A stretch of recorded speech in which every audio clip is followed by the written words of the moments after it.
Hey guys, welcome to my vlog. Dalawang araw nga pa itong vlog at na-late na naman tayo ng pagpo-post kaya ikikwento ko sa inyo lahat. Na nga guys, at nabalitaan niya namin na maraming nagkakatay nga dito ng manok. Gawa nga nagtutulungan-tulungan sila at dosing manok nga ito ay inam. So yan guys, at nagpunta kami dito para marites ay syempre magtutulong din kami dito ay inam. Nakakatuwa nga dito guys sa aming barangay kahit hindi sabihan ng ibang tao at nadating nga sila ay inam. So yan guys, at ako'y tumutulong na dito maglinis ng mga bituka at ulo ng paa manok ay kay naman nga naman. Sa dosing man, kaysa nga ako ipatingin-tingin dito ay nakakahiya nga naman na hindi ka tumulong man lang ay inam. So yun guys, at pinagtulong-tulungan na namin tong linis at ang hirap nga linisin ng mga bituka ng mga manok ay inam. So yun guys, ang daming yung, syempre madaming lang gawa ng ipot ng manok nga ito ay inam. Kukwento ko guys kung bakit nagkatay dito ng manok at ang baboy ay inam. Syempre abangan nyo sa huli ay inam. So nga namin dito maglinis ay inam. Kaysa nga naman magsasawa kayo sa kakapanood dito ay inam. Ay wag naman ganun. So yan guys, at dumating na nga tong baboy na kakatayin ay kay naman nga naman. Syempre. At hinila na nga tong baboy at para talian niya naman at lalagyan niya ng kawayan para mailagay na nga sa lamesa at doon kakatayin ay inam. So yun guys, at pinagtulungan na nga dito ang baboy gawa na ang lakas nga ng baboy ay inam.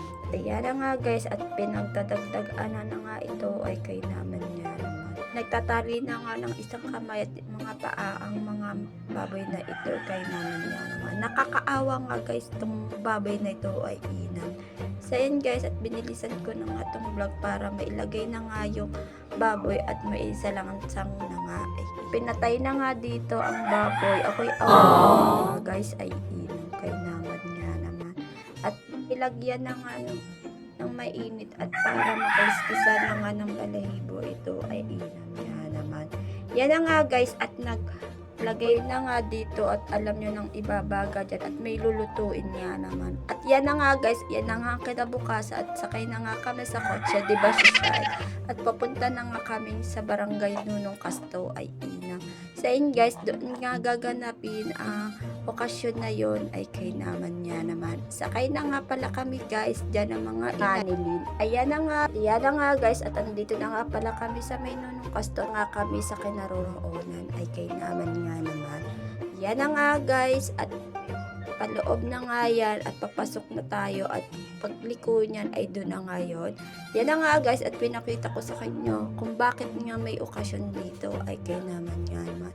Congrats nga pala bebe, at sobrang pakagaling mo nga ay ina ay kay naman niya naman. Magkasabay na nga pala isang okasyon dyan na anniversary din nilang mag-asawa ay kay naman niya naman. Guys, ako'y nakakain na at nakakain na din kami lahat. Kami ay naglakad-lakad muna dito sa Yunar Beach Resort ay inaman niya naman.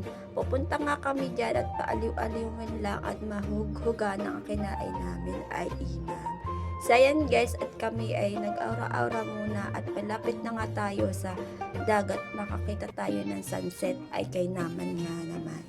Yan na nga guys, at naglalakad-lakad na kami at nakakatakot dito at sobrang lakas nga ng alon ay kay naman nga naman. Opo, yung may anniversary po ay tanong nag-graduate at ang mama niya ay inam. So yan guys, napalakas ng hangin dito at nagsasalimpara ng aking buhok ay naman nga naman. Yan guys, by the way, magtatapos ng ating pagbablog. Maraming salamat sa lahat ng mga sumusuporta at nag-share at nagla-like sa aking pagbablog. So, yan lang. Bye-bye!